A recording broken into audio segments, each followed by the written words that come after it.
The Pixel 9 Pro and 9 Pro XL prove how AI features complement the experience with practical features that just work, all while sporting upgrades to their display, cameras, and performance. After using the Pixel 8 Pro for over 6 months as one of my daily drivers, I can tell how it has exceeded my expectations. Not only is it one of the best Android phones around, but also one of the best phones overall with its impressive AI features and camera performance. That's why I am eager to test its successors, the Pixel 9 Pro and Pixel 9 Pro XL. The company is rearranging its Pixel lineup because instead of just one flagship model, we are getting two instead, while the standard Pixel 9 and Pixel 9 Pro Fold round things out on the other ends of the spectrum. Given the popularity of the iPhone 15 Pro Max and Galaxy S24 Ultra, Google is turbocharging its new Pixels with newer cameras, durable designs, and more helpful AI features. As much as Apple Intelligence claims to redefine the iPhone experience, I think these new Pixel phones take it a step further. In my Pixel 9 Pro and 9 Pro XL hands-on, I will explain the main differences between the two as well as sharing my early impressions to see if they are worth the money. Just as a reminder, the Pixel 8 Pro launched at $100 more than its predecessor last year with its $999 starting cost, and that's for a phone with a 6.7-inch display. That's why the Pixel 9 Pro XL is regarded as its true successor because of its 6.8-inch display, whereas the Pixel 9 Pro has a smaller 6.3-inch one. Unfortunately, Google's also marking up the prices of its new Pixels. I think it's a mistake because Pixels have historically undercut the competition, making them much more appealing options without forking over the typical flagship cost. The Pixel 9 Pro and 9 Pro XL fetch for $999 and $1,099 respectively, which means yet another $100 increase for a phone with the same sized screen as the Pixel 8 Pro. Pixel 9 Pro and 9 Pro XL pre-orders are available right now with 4 color options to choose from: Obsidian, Porcelain, Hazel, and Rose Quartz. On the surface, the same peculiar design traits that make the Pixels distinct are present here, but with slight alteration. Most notably, I like the redesigned camera bar on the back of both phones, which now is an elongated pill-shaped protrusion as opposed to edge-to-edge one in past devices. While I have been accustomed to handling the Pixel 9 Pro XL's size, it's refreshing feeling to hold the smaller Pixel 9 Pro. Apart from the camera cutout, the designs of the new Pixel phones make them look eerily similar to the iPhone 14 Pro series due to the polished metal trims that are not flat as opposed to contoured.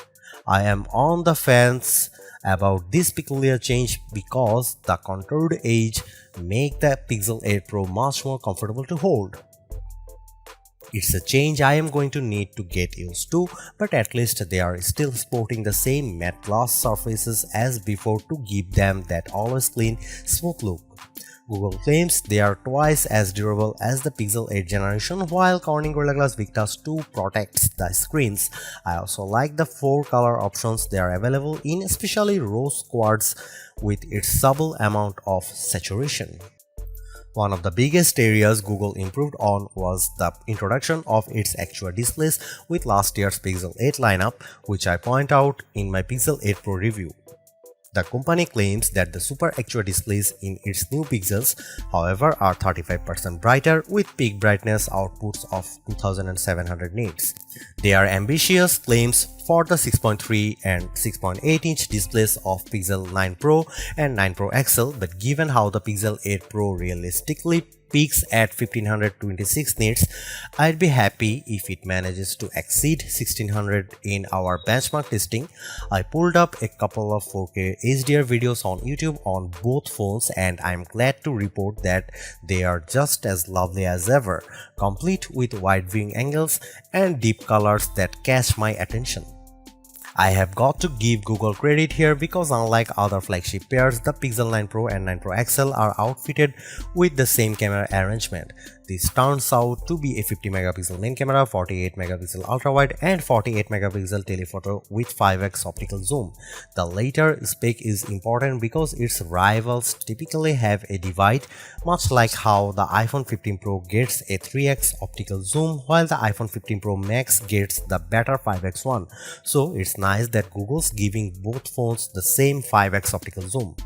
If that's not enough, their selfie cameras are also getting a tremendous boost with 42 megapixel front-facing cameras with autofocus. I snapped a couple of selfies on both phones and based on what was previewed, they look much better than the ones I have taken with my Pixel 8 Pro. Another way that the Pro Pixels differ from the standard Pixel 9 is that they gain up to 8K video recording along with an upgraded video boost feature and better low-light panorama performance. For the smaller Pixel 9 Pro, I'm glad that it has the same robust set of camera features as the more expensive Pixel 9 Pro XL, so that may be an incentive to stick with the smaller phone this time around. Google's unintentionally putting itself in a bind with this year's Pixels because of the price hike for the larger Pixel 9 Pro XL. It's hard to tell right now if the $100 increase is justified by its new AI features, so I think it will ultimately come down to how well these flagships perform in all the usual categories. On the flip side, however, I have to applaud Google for giving its smaller phone the same amount of love by keeping the same set of cameras mounted with the pricier Pixel 9 Pro XL. In fact, it's a front runner for those who prefer smaller phones. These phones kick off the upcoming holiday season, so they can't afford to come up short knowing that the iPhone 16 is right around the corner.